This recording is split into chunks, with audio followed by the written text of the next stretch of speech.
Halo semuanya, perkenalkan kami dari kelompok 1 kelas A2 angkatan 2018 Fakultas Keperawatan Universitas Airlangga. Kali ini kami akan membahas mengenai pencegahan dan pengobatan PCP pada orang dengan HIV/AIDS. Yuk kita simak terus videonya. Sebelum kita membahas mengenai upaya pencegahan dan pengobatan PCP pada orang dengan HIV/AIDS, yuk kita ketahui dulu apa sih HIV, apa itu PCP, dan apa itu infeksi oportunistik. HIV atau Human Immunodeficiency Virus merupakan penyakit yang disebabkan oleh virus sejenis retrovirus. Virus tersebut akan menyerang sistem kekebalan tubuh manusia. ODHA adalah sebutan orang-orang yang telah mengidap HIV atau AIDS. Pneumocystis carinii pneumoniae atau PCP atau yang dikenal dengan Pneumocystis jirovecii pneumoniae merupakan infeksi oportunistik tersering pada pasien HIV. PCP terjadi pada penderita dengan daya tahan tubuh menurun. Pada pasien PCP, sering mengeluhkan demam, sesak, atau batuk yang tidak produktif. Infeksi oportunistik adalah infeksi yang sering muncul dan terjadi lebih berat pada orang dengan imunitas atau kekebalan rendah, termasuk pada penderita HIV atau AIDS. Infeksi oportunistik penyebab utama kematian pada 90% orang yang hidup dengan AIDS. Setelah kita ketahui apa itu HIV, PCP, dan infeksi oportunistik, yuk selanjutnya kita ketahui apa sih penyebab HIV dan PCP. Human Immunodeficiency Virus atau HIV merupakan penyebab dari penyakit AIDS dengan cara menyerang sel darah putih sehingga dapat merusak sistem kekebalan tubuh manusia.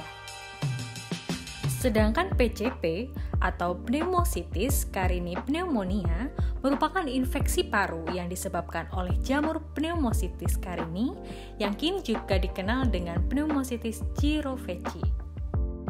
Lalu, bagaimana sih cara penularan dari HIV itu? Cara penularan HIV.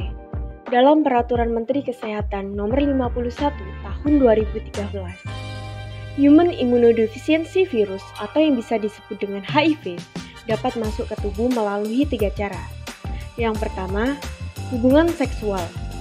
Hubungan seksual terdiri dari 2 resiko, yaitu resiko tinggi dan juga resiko rendah. Dikatakan resiko tinggi apabila penetrasi vaginal atau anal yang tak terlindungi dari individu yang terinfeksi HIV. Dikatakan resiko rendah apabila kontak seksual oral langsung, yaitu mulut ke penis atau mulut ke vagina. Tingkatan resiko tergantung pada jumlah virus yang keluar dan masuk ke dalam tubuh seseorang. Cara penularan yang kedua melalui sentuhan langsung oleh darah, produk darah, atau organ dan jaringan yang terinfeksi. Dan penularan yang terakhir, penularan dari ibu ke anak. Lebih dari 90% anak yang terinfeksi HIV didapat dari ibunya. Virus dapat ditularkan dari ibu yang terinfeksi HIV kepada anaknya selama hamil, saat persalinan, dan menyusui. Namun, kita perlu ketahui, HIV tidak ditularkan melalui bersalaman, berpelukan, bersentuhan atau berciuman, penggunaan toilet umum, kolam renang, alat makan atau minum secara bersamaan, ataupun gigitan serangga seperti nyamuk. Kemudian, seperti apa sih tanda dan gejala PCP pada orang dengan HIV/AIDS? Tanda dan gejala PCP pada ODA. Gejala umum yang mungkin muncul berupa demam, batuk tidak produktif, rasa berat di dada, dan sesak yang semakin lama semakin berat atau progresif. Pada kasus ringan, saat kondisi istirahat, dilakukan pemeriksaan fisik hasilnya yaitu normal.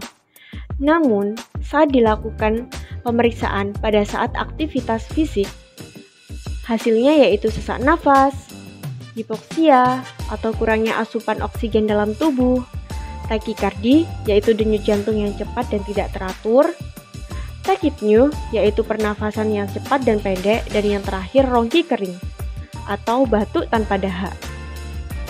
Lalu pengobatan apa yang bisa dilakukan apabila terjadi PCP pada orang dengan HIV/AIDS? Pengobatan PCP pada ODA. Obat yang sekarang dipakai untuk mengobati PCP adalah cotrimoxazole. Cotrimoxazole TPMP SMX adalah obat anti PCP yang paling efektif. Ini adalah kombinasi dua antibiotik, yaitu trimethoprim TPMP dan sulfamethoxazole SMX. Pengobatan lain yang dapat digunakan adalah clindamycin selama 21 hari. Bila pasien alergi terhadap sulfa, pasien dengan PCP berat dianjurkan pemberian kortikosteroid berupa prednison 2 kali 40 mg selama 5 hari pertama. Selanjutnya metilprednisolon diberikan dengan dosis 75 prednison. Selanjutnya, apa sih upaya pencegahan PCP pada orang dengan HIV/AIDS? Pencegahan yang dapat dilakukan untuk menurunkan resiko PCP pada orang dengan HIV/AIDS meliputi: yang pertama, pencegahan berupa kemoprofilaksikan yang ditujukan pada pasien terinfeksi HIV baik pada dewasa maupun remaja, termasuk wanita hamil dan penderita yang mengkonsumsi ARV jika CD4 kurang dari 200 sel per milimeter kubik. Yang kedua, cotrimoxazole adalah obat yang disarankan sebagai kemoprofilaksis. Dosis yang disarankan adalah 1 kali 960 mg, namun dilaporkan dosis 1 kali 480 mg juga efektif dan dapat ditoleransi oleh pasien. Jika terdapat efek samping yang tidak mengancam nyawa, penggunaan cotrimoxazole tetap dianjurkan dan dilanjutkan, dan lakukan penghentian apabila ada efek samping yang mengancam nyawa seperti sindrom Stevens-Johnson atau PEN. Cara yang lain untuk mengurangi resiko PCP adalah dengan tidak merokok. Perokok terinfeksi HIV mengembangkan PCP 2-3 kali lebih cepat dibandingkan ODA atau orang dengan HIV/AIDS yang tidak merokok. Sekian informasi yang dapat kami berikan mengenai pencegahan dan pengobatan PCP pada orang dengan HIV/AIDS. Kurang lebihnya mohon maaf. Semoga bermanfaat untuk kita semua. Terima kasih dan sampai jumpa.